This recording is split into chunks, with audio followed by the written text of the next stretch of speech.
রমজানের সাহরি ও ইফতারের সময় আগে পরে হলে তার শরঈ বিধান কি?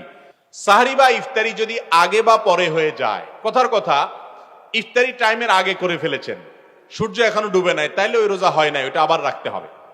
আবার সাহরিটা যদি পরে হয়ে যায়, ফর এক্সাম্পল ফজরের ওয়াক্ত হয়ে গেছে, 5টা এত মিনিটে হয়, আপনি জানতেন না যে এত মিনিটে সাহরির সময় শেষ হয়, এই জন্য আরো 10 মিনিট পরে আপনি খেয়ে ফেলেছেন, তাহলে ওই রোজা হবে না।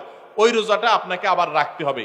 অনিচ্ছাকৃত হয়ে থাকলে আল্লাহর কাছে মাফের জন্য গুনাহ হবে না, কিন্তু রোজাটা আপনাকে আবার রেখে দিতে হবে। এই জন্য সাহরি এবং ইফতারি টাইমলি করার চেষ্টা করতে হবে। তবে এর মানে এটা না যে ইফতারি আবার দেরি করে করবেন, ওয়াক্ত হয়ে গেছে নিশ্চিত, আর দেরি করবেন না। হাদিসে আসছে এই উম্মত ততদিন পর্যন্ত কল্যাণের মধ্যে থাকবে যতদিন পর্যন্ত তারা ইফতার তাড়াতাড়ি করবে আর সাহরি দেরি করবে। ইফতার তাড়াতাড়ি মানে বিকেল আসরের পরে না, আর সাহরি দেরি করা মানে ফজরের পরে না।